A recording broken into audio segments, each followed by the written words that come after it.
What have you seen from this team, from this organization? Just how excited are you to be a part of that? I'm very excited. I feel like it's a good locker room. Got a good jail, a good bond. It's a good group. And I just feel like family feel throughout the whole organization. And so I'm excited to be a part of it and excited to have opportunity to play another year in this league. When you were with Demaryius in Green Bay, did you always think he was better at safety? I know he thinks that's Yeah. Did you see that in him? No, I feel like Demaryius was an athlete to me. I feel like he was the type of DB that's all around. He can go in nickel, corner, safety, wherever you want to line him up. I feel like he's a playmaker. He can make plays, and we seen that at Green Bay. You guys seen it last year, and I'm just excited to see where his career grows and where his career goes. Poor Demaryius, he's always lacked confidence, though, right? Yeah, that's one thing you don't have to worry about. Has he always been the same guy since you knew him? Oh yeah, that's what you respect about him, because he's always the same no matter what, no matter who he's around. He's gonna be himself, and that's what you respect about him. Is your role going to be different here than it was with the Steelers, where they're playing on the field and that kind of stuff? Yeah, it's different. I feel here they got me playing my natural position, which was safety, and it's definitely be different from what I did in Pittsburgh. And I guess in terms of when you're taking that put a different spot, how, I guess, just how'd you feel kind of a little bit out of place? Yeah, of course you want to play Right. your natural position where you can play faster and play fast, but honestly, I just feel like, man, it's part of your job. There's some things about your job you may not like, but at the end of the day, you got to be accountable to your teammates and find a way to get that job done, and that's wherever you line up at. Thinking back to preparing for the Browns twice last year, what were your impressions of them during those cycles when you became very familiar with them? No, we knew going into it, this definitely wasn't a team that you take lightly. We knew that it was going to be a hard-fought game, and the 3 times I faced the Browns, even dating back to Green Bay, it went into overtime. The 2 times in Pittsburgh, it was a close game, so you knew that those guys were going to come out to compete, and the guys were going to play hard to the last whistle. What about Mayfield? Obviously, you're preparing a lot for him. Well, in the second game anyway. Of course, he didn't play the opener. But what were your impressions of Mayfield as you were scouting him last year? You know, we knew he was a good quarterback and knew that the stage wasn't too big for him. A guy that plays with real confidence, a guy that's confident in his skill set, a guy that's capable of making all the throws. And as a young player, that's very impressive to me. And just the way he competes and comes out ready to compete, I mean, that's impressive as well. You know, the expectations are real high for this team, and Freddie talks about it. You guys, players talk about it. Freddie a couple times has mentioned that there's not a lot of playoff experience on this roster, but you're one of the few guys that have it. Do you think that's really valuable to have a guy like you on a team that has those goals but hasn't been there before? Yeah, I mean, it's valuable as far as your experience and be able to tell guys about it.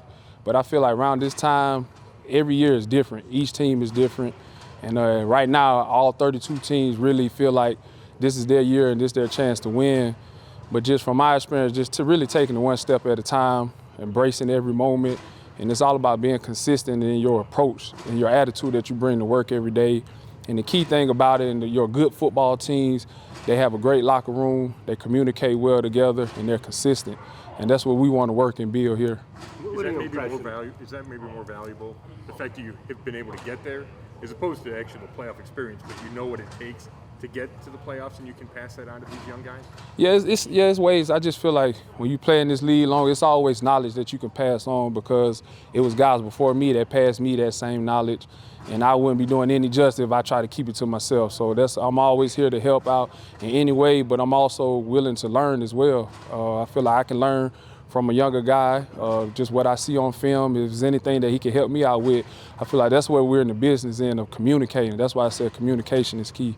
What do you like about Steve Wilks' defense? Oh, man, I love it, man. And the one thing I love Steve's energy. The energy he brings every day. He's consistent. And he's one of those guys that you want to go out and make plays for him. And his defense, you've seen it even in Carolina, Arizona. He put guys in position to make plays, and that's what you look forward to in his defense. At your age, do you feel that the league kind of looks at you, and he's a little more expensive at that age, and he must be losing something? Maybe that is how the league looks at it, but how do you look at it yourself in the context of been around a long time? I try not to pay any attention to it. I just be honest with myself. I look at myself in the mirror. Like, of course, I might not be as fast as I was at 21, but I have a little more experience than I did at 21. A little better understanding of the game, a little knowledge how to route read, pick route recognition, play recall to allow me to play quicker, allow me to play fast, and not overthink things. I think as a younger player, you try to do everything so perfect, just the way the coach draw it up, and you lose sight of trusting your instincts. But as an older player, you learn to trust your instincts and just go out and not be perfect, not be afraid to mess up, but go out and just try to make plays best your How ability. do you keep it fresh, Morgan, from the standpoint? Well, maybe it's automatic. It's a new team. It's going to be fresh, but that's the question. How do you keep it fresh after all these years? You just got to try to maintain, take care of your body, do your strengthening work, do your maintenance work, try to create good eating habits, but I always try to find a way. Like I said, you never get to a point where you think you know it all, you feel me? So I always find a way to learn. Being coachable is the number one thing. Is it a little bit amusing that the Browns seem to be on their way up while the Steelers might be on their way down? To be honest, right now, the only thing I'm focused on is Cleveland Browns. That's all we can do right now. I'm not worried about the other 31 teams. I feel like we focus on us and take care of business, what's inside this building. Everything else take care of itself. And people hate Pittsburgh around here, right? You say what now? You know, people really hate Pittsburgh here. Yeah, I got that feel last year. You mentioned younger guys. You know, there's a chance you're going to have two pretty young guys starting at corner this year. So, I mean, what have you thought of Denzel and Greedy, and how can you kind of help those guys out from your spot?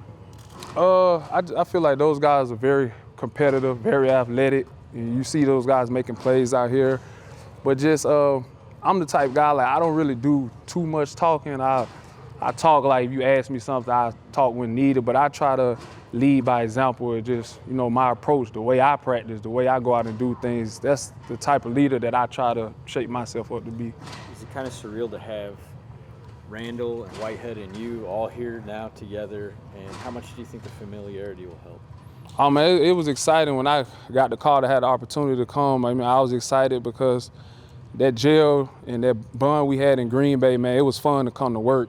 And you get that same feel here, so it's a lot of fun. And you can tell that we all appreciate each other's success and cheer for each other to be successful. And when you get that from your teammates, you want to be accountable to them and not let them down. So I'm really looking forward to it with the whole group to just continue to grow together and have fun together. And of course, you know, John Dorsey and Alonzo Highsmith and Elliott Wolf and Joe Witt, there's so much Green Bay here now. But after Dorsey signed you, he told us this is still a starting safety. Morgan Barrett's still starting safety in my eyes. How much do you look forward to getting back to that after, you know, I know you had a lot of injuries last year. Yeah. Things just didn't go exactly as planned. No, for one, I appreciate Mr. Dorsey, you know, and everyone here giving me the opportunity. But one thing for me was I never lost that confidence, never lost that, even with everything, the adversity I was going through last year. I never lost confidence. I still believe in myself. I still believe that I can play at a high level. And I think that's the key thing in this league. And I'm just thankful for the Cleveland Browns for giving me an opportunity. And now I want to go out and just be accountable to my teammates and go out and play my hardest for my teammates. John's role in Green Bay, when you probably got to know him somewhat, was different than it is here. Now he's very conspicuous, and you know everybody kind of sees him as the big kahuna, you know, the number one leader and all that. But what did you know about him then, and what do you think about Dorsey in particular now? No, I have a lot of respect for him. He's doing a lot of great things in this league from the stops that he made. And just even in Green Bay, he's fun to be around. Just as a young player, just coming through there, wide eyes, just Mr. Dorsey speaking to you. You know, he's real personal, and I like that about him. That kind of made it easier for me in Green Bay, and still to come here now, and he still has that same personality. That's what you respect about him, and he's a great guy and fun to be around. What do you think the potential is for this defense he's put together? Obviously, they had some key parts coming last year, and then you this year, Olivier Vernon, Sheldon Richardson, Greedy Williams, a couple linebackers. I mean, what do you think of the talent on your side of the ball and what you guys can do with it? I mean, we got a lot of talent, a lot of great players, but now our job now is to put it together and just keep laying that foundation down. And that's what you appreciate about OTAs and minicamp, because they allow us to build that bond, allow us to build that chemistry. And OTAs, minicamp is at the end. This was a start for us. Now training camp, we want to build on that. And our main goal is to keep our arrow going up and, you know, not get too far ahead of ourselves, trying to predict things, but try to conquer the day each time we step on the football field. Do you laugh to yourself for What's your reaction, I guess, when you hear guys get ahead of themselves and talk about Super Bowl and playoffs? You know, a couple times you said, you know, it's a day-by-day thing. So, I mean, do you tell those guys kind of slow it down a little bit? No, I mean that's your goal. I mean, if you're not thinking to win the Super Bowl, if that's not your goal, then you're in the wrong business. But it's easy to say it, but it's one thing to come out and prove it, show it. So that's our main thing. Is like, of course, we know our goals, and then we don't have to blast it out and tell everyone our goals. We know what our goals are, and we know what we're trying to do here. So now it's all about laying that foundation down and building on that. As a real young guy, who obviously is important in the organization as a number 4 overall pick last year, you know, that's a lot on the plate of a 21, 22-year-old kid. But what do you see when you kind of hang out with Ward? Oh, no, he's a good guy, very humble guy. Doesn't say much. He comes in and work, and that's what I respect. And like you said, all the success that he had last year, still humble with it, and he's still trying to get better. And that's why I said I'm excited to see him step on the field just the way he competes on the practice field. Is the talent, when you watch him, obvious, or is it one of those things where you got to watch somebody over a month to appreciate the accumulation of what he's able to do? Or can you see it instantly? Oh, no, he's one. You definitely see it instantly. Yeah, for sure. More here, guys. Morgan, with talk that the NFL might consider an 18-game schedule in the near future, as a vet, where do you stand on that? Are you one of those guys that, you know, it doesn't matter how long the schedule is, or are you one of those guys that think, you know, 16 games is already long enough for you guys? Yeah, honestly, in my opinion, I feel 16 games is long enough, in my opinion. What are you dealing with now, and is there anything that could keep you from beginning training camp on the practice field, or you think you'll be ready to roll? No, it's nothing I'm dealing with. It's just a little, get a little rest before training camp before we really get rolling. So it's nothing serious or nothing like that. So you'll be. Oh yeah. Mm-hmm.